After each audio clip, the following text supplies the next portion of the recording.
Assalamu alaikum, Meher. Hope you're doing great. Thank you so much for joining the session. Thank you so much for having me here, Omer. Really appreciate it. I've been very excited to join today's session and talk about what you've got planned out for us. Perfect, perfect. As you know, Meher, that having this session is to communicate to the communicate to the new people who are coming to the industry, so they can understand about each and specific field. So, just for the audience, if you can introduce yourself so people can know about you, what you're doing up right now, and everything. Sure. So I'm a full stack digital marketer. I have about 10 years of experience in digital marketing for startups and SMEs. I started off my career as a content writer and made my way up from there. And today I'm consulting a number of different brands across the MENAPT region, mainly startups and small to mid-sized businesses. Perfect. As you just mentioned that you started your career as a content writer, and now you're now helping different brands for their marketing and their different approaches towards that. Uh, let's start the conversation from a perspective like what are the generic or what are the common mistakes usually brands are doing nowadays? Because in 2025 we are seeing a lot of startups and a lot of brands are coming up. But as soon as there are a lot of brands and a lot of startups, we are seeing a lot of companies who are starting off, but they can't continue it in a better way. So they need to sometimes they need to lay off people, or maybe they need to shut down their overall process. So, what do you think in 2025? What are the key factors that brands or maybe companies owners are not thinking of before they're starting up anything? Maybe it's on a digital platform, or maybe they are doing like they're like just starting a product company or something like that. So, what are the common mistakes that you think is highlighted right now? Right, that's a great question. So the first and biggest mistake is that these businesses, new businesses, don't plan their strategy properly. And I've seen this because, I've audited many strategies of businesses, and I've seen that, their strategies are usually one pagers, or if at all they exist. If they don't exist, which is mostly the case, then I step in to help them. And this is problematic because there's a saying, those who don't plan to fail. And this is very true. If you don't have a strategy in place, you're bound to fail. Your business was not going to succeed. This is Perfect. the first thing. Yeah. And the second thing is that businesses jump right into starting social media marketing without planning their marketing and laying down a strategy for it. You don't want to start just by posting. You want to first plan your marketing, make a marketing plan. You want to plan out your social media calendar. You want to plan out what content you're going to post. You want to have that content ready before you start posting. You can't do it on the fly, because even that's like shooting arrows in the dark. Agree, totally agree. As we just discussed about that, these are the common mistakes. Also, we are seeing that a lot of new agencies and digital marketing agencies are coming up. Before that, we do have few agencies that understand the overall dynamics of digital marketing. But now people usually think that digital marketing is easy, and a lot of people are starting doing that business, giving services to different clients. But as a matter of fact, what are the misconceptions going around in the people? Like, for example, I meet a lot of people and they think that digital marketing easy. But as a matter of fact, there's a whole strategy, whole ideation and whole process behind a digital marketing company or a company that is providing services on digital marketing platforms like Facebook, Instagram. So what do you think right now with respect to your experience? What are the misconceptions going around here? Like in Pakistan, I see a lot of people whenever we are discussing the the main thing that they have in mind, okay, fine, let's start an agency, or maybe let's start a company and provide digital marketing services to other companies. But usually they don't understand the real concept of digital marketing, how the ads will work, how they gonna give the positive to any company or any brand they are working with. So what are the misconceptions that you think is around here in the industry?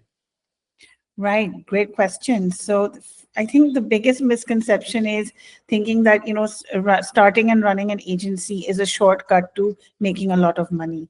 It's not a shortcut. No business is a shortcut to making money. Um, there's a whole process behind it, right? You have to incorporate your company, you have to register it, right? You need to plan your corporate level strategy. You need to hire a proper team. You need to have all your operations in place. You need to have processes in place. You need to have the right tools and resources available. It's and you need to most importantly, you need to make sure that you have the funds to start and run this business and grow this business, because it's not like a VC backed startup where you can raise funding. Yes, you can bring in investors, but it's always advisable to bootstrap your agency if you're going to start one of your own. So, totally understand that there are a lot of things. That comes to another thing that the students who are recently graduated, this is something that is a totally different conversation, but I just came up in my mind that a lot of students who are graduating in 2025, and from now onwards, it will be like Gen Zs are graduating. As a matter of fact, Gen Zs are totally different from us, the millennials. And as a matter of fact, after like few years, dynamics are changing. Like our parents are using newspaper for the source, and then there will be television, and then there will be social media, and now in the coming years there will be AI and VR things. So, what do you think? What will be the right strategy now for a student who want to start their career in digital marketing? Because there, if we are seeing, there are a lot of AI tools are coming up, and there are a lot of updates coming up in the AI world, and that can make digital marketing or any other field life easy. So, what do you think will be the key pointers or maybe suggestion from Meher? If you're graduating in 2025, these are the specific tools or these are the specific skill sets that you need to learn so you can hike up your overall career and professional life. So I think it's very important, and this is advice that I give to a lot of young professionals, fresh graduates, university students, is that you have to have a LinkedIn profile, right?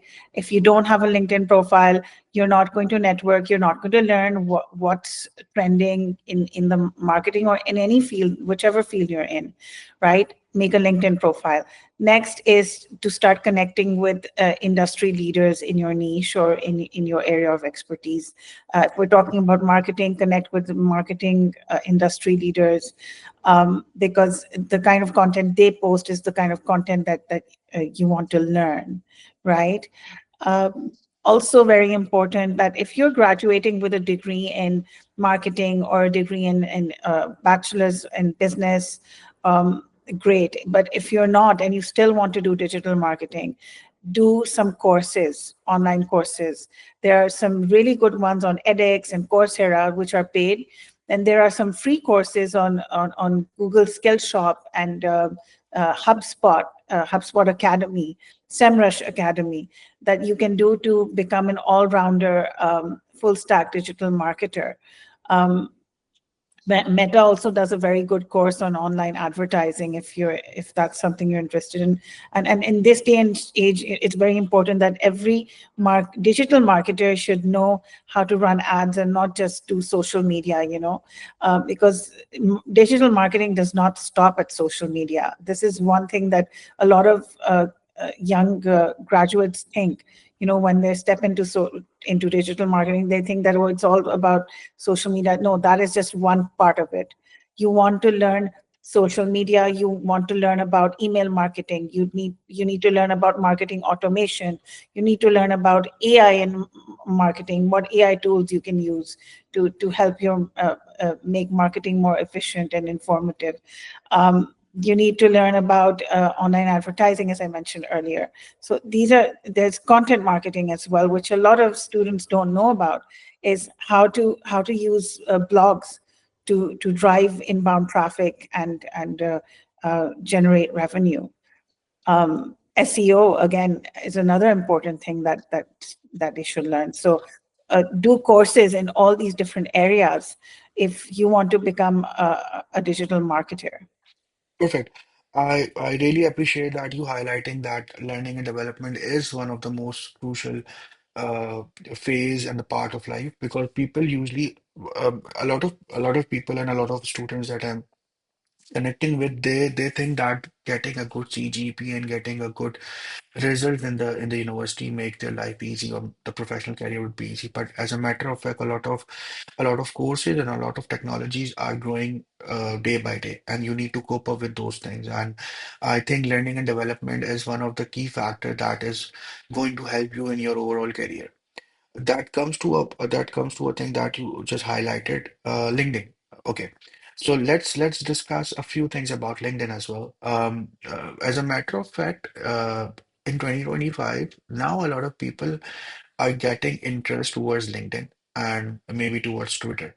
And as a matter of fact, people are now making profiles on LinkedIn and they're trying to connecting with as much people as they can.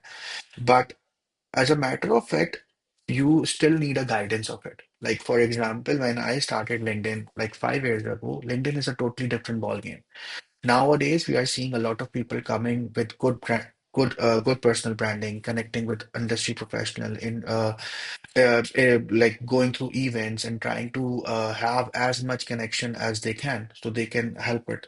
So, what do you think would be a right strategy for LinkedIn only for now? Like, for example, do you think students should come up on LinkedIn and try to just send connection requests to anyone and everyone they are looking up, or there should be a proper strategy? For example, if someone is from the field of marketing, they should be starting connecting with people in marketing and trying to connect events and go to those events that marketers are doing. What's your small idea, or what's your small strategy advice to people who are now coming to LinkedIn that they can help and they can grow in their professional life? Right. Great question. Very relevant. So I think that LinkedIn networking should be very targeted and very highly targeted, in the sense that uh, if you're a digital marketer, you want to make sure that you're connecting with other marketers, right? They could be they don't have to be full stack marketers. They could be SEO specialists. They could be email marketing specialists. They could be performance marketing specialists. They could be content marketers. They could be maybe CEOs of marketing agencies, right? All these different people, but essentially they should be people who are related to the industry that these young professionals want to go into, right? Should be related to your industry. And doing this is just more efficient, rather than, blindly connecting with anyone and everyone who comes their way. There's no harm in that, but it's not the most efficient way to grow your network. And if you're looking for a job, then landing a job, it's going to take you much longer to find a job, um, if you're going to connect with people who are not relevant to your niche. um, Agree. Whereas, yes. Totally agree that you should have a strategy that you should come up with connecting people who are more relevant, because they're gonna help you with it. Also, I wanted to add in that a lot of people don't understand the importance of adding HRs and financial people into their LinkedIn accounts, because as a matter of fact, HR is going to be hire people. managers and project managers and digital marketer won't be hiring people in for specific companies. So as a matter of fact, whenever we are trying to make connections, try to connect with as much as HR professionals, so you know where which company is hiring, what are the current openings going around in in the specific field. That comes to another pointers. I was going through your profile, Meher, and I see that uh, you switch from a different career to a different career, starting off with content writing, and then you specifically invested some time in creative communication, and then you move towards a marketing. Then business development is a totally different ball game. You invested your time in that. That come up with a question that is risk management. What I personally believe that people usually don't do risk management when they are switching to different fields, or when they want to explore their ideas into different fields. A lot of time people are very hesitate that, or maybe sometimes they are very in a comfortable zone and they don't want to switch to another field. They don't want to explore any other thing. So what do you think when you are switching to different fields? What have in your mind? What thought process you have in your mind? And what are the key factors that you think before switching to another company? Like for example, what I personally believe, I do have few discussion with a lot of industry professional, and sometimes people are like looking for their growth. Sometimes people are looking for money. Sometimes people are looking for a good office environment. But as far as Meher, what's your ideation or what's your thought process or risk management when you're switching to another company or another environment? Are you someone who's looking for better opportunities, or are you someone looking for better office or better money? What are the thought process when you're switching to another field or another company? Right, great question. So, for me, my number one objective behind switching jobs or switching companies was to grow in my career. So, career growth was my number one objective, and then there was the second was financial. Right. Of course, we live in expensive times, and prices keep hiking up every year. So, it so happens that even if you're happy with your employer, an employer is happy with you, they may not be able to increase your salary. So you then decide that, hey, now it's time for me to look for a job that pays a higher salary. And in that case, it's totally fine to switch jobs. And a lot of people do that. Agree.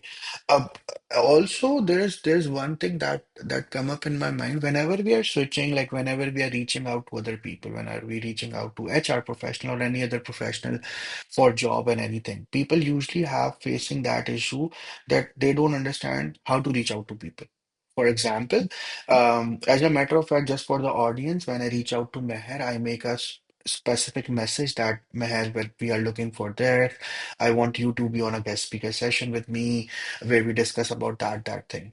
So because a lot of people don't understand the real importance of communication.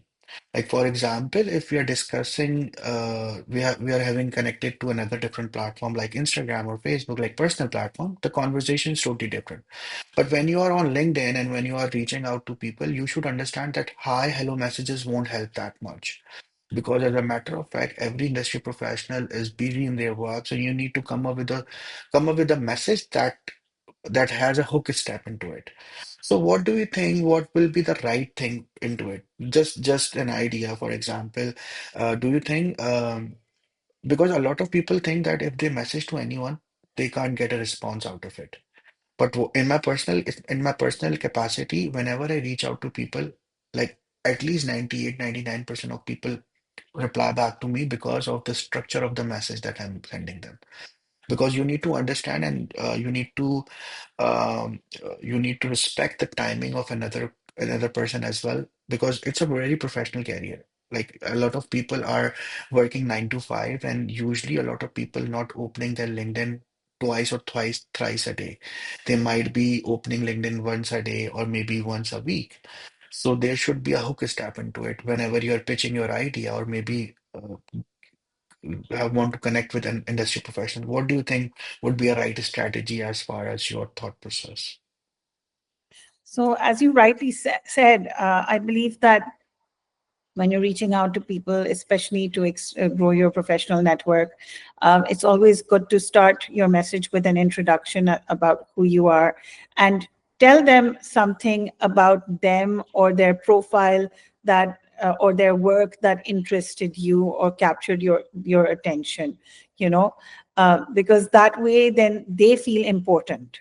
You know, this is something that 99% of people do not do, and whenever I have done this, I've used this strategy, I have gotten a response. The third thing is to end your message with a question, right? Instead of a statement, ask a question, because the other person's natural thought process will be, okay, this person is asking a question, I should answer it. We've been learning since school that a question must be answered, right? You understand the psychology here. Totally agree, Um, because sometimes what I see is I'm totally agree with your point, because a lot of time people wants to write a message just to communicate what they wanted to say, but they don't have that understanding that there should be a question or there should be a advice that they wanted from someone else. So people are getting engagement towards that message and they really want to reply on that thing, because sometimes people are like, we are selling this, thank you so much. But you need to incorporate that thing, because how your service or how your idea will help them, or maybe connecting with the dots and getting a question out of it, so people are more interested towards replying that thing, or maybe giving their feedback into it. And totally agree with that point as well. Starting off, Meher, we discussed that digital marketing has a lot of things like SEO marketing, then there will be advertisement, what sort of budget that you're doing. What are the key tools or the best tools out there in the market? Because I personally believe there are a lot of tools going around in the market, and people are like, sometimes they are misleading. What specific tools are for what specific market? Because people usually think to boost a post is like getting an ads, or like doing a campaign, because doing a campaign is a totally different game and over social media. Like the CPRs, what are the CTRs? Is it matching your ROI or not? So, what's the best tool in the market right now that you suggest to new industry professional to learn those tools that they can help in their overall digital marketing career? Right. So there are a number of different tools that digital marketers need to be using, right? Depending on which area of marketing they're working on. For example, Google Analytics is the holy grail for all digital marketers, because it allows you to track performance and certain key metrics of a website, right? And that's how then you gauge the performance of the client or the business. So Google Analytics for marketing analytics, right? Then you have for SEO, there's SEMrush, there's Ahrefs. These are very, very good tools. There's Moz as well. Um, for email marketing, there's so many tools out there, but my favorite one is Brevo, which was previously called Sendinblue. It's affordable, and it also comes with a marketing automations feature. Um, MailChimp also does the same, but it's a little more expensive and advanced. Then there's Active Campaign, which is even more advanced. Then there's Constant Contact, which is even more advanced than Active Campaign in email marketing tools की अगर बात करें तो, right? Then you have for content marketing, there isn't a specific tool as such, but you can say that when you're putting your content on the website, then you need to be using a plugin like Yoast SEO, Yoast, Yoast, right? It rhymes with toast. Yeah. Okay. So Yoast is a really good plugin if you want to check the SEO quality or the SEO condition of your content, right? Then we have tools for online advertising.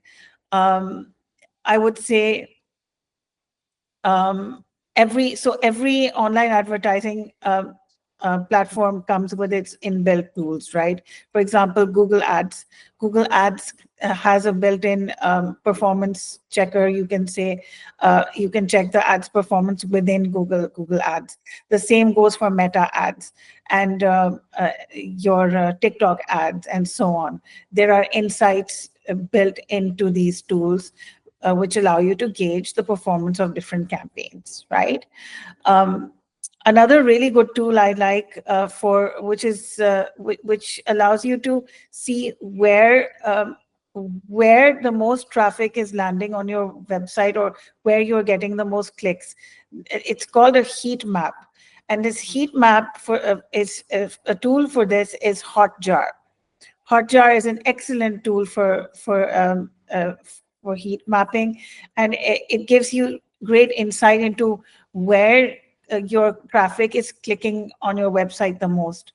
And this then tells you that, hey, if you're getting a large number of clicks uh, on, let's say, a certain call to action or a button, that means that your strategy is working, right? Perfect. There's only one question that is left to discuss is a lot of people think that premium subscriptions and premium tools are the only thing of doing something. For example, a lot of people thinking that if you have LinkedIn Premium, then you can only have a good connection building, and if you have certain premium tools, then you can only do certain things. What's your idea on that thing? Because personally, what I personally believe that every platform has a very big outreach. Whether you don't have the premium version of that thing or not, there might be tools, there might be websites, there might be resources that is more helpful, and you can start working on your first draft of it.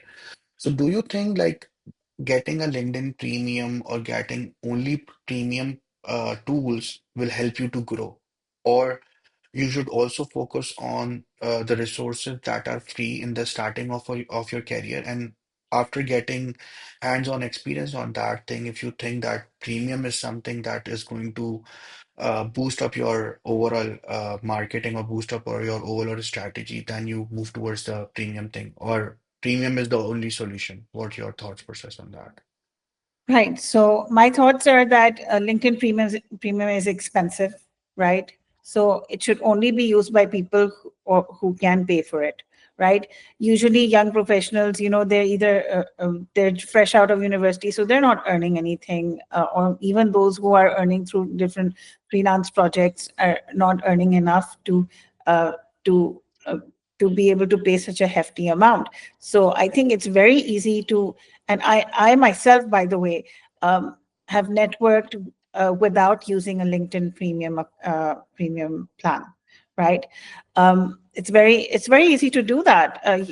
If your objective is to expand your network, it's as simple as going into LinkedIn search and looking for people by their job titles or their names, right?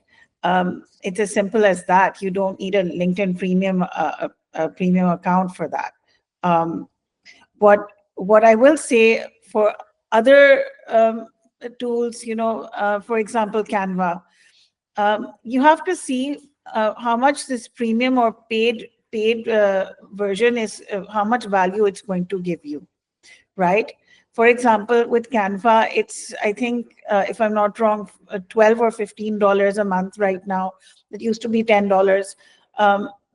But once you upgrade to the premium plan, you can have access to countless elements in the elements library.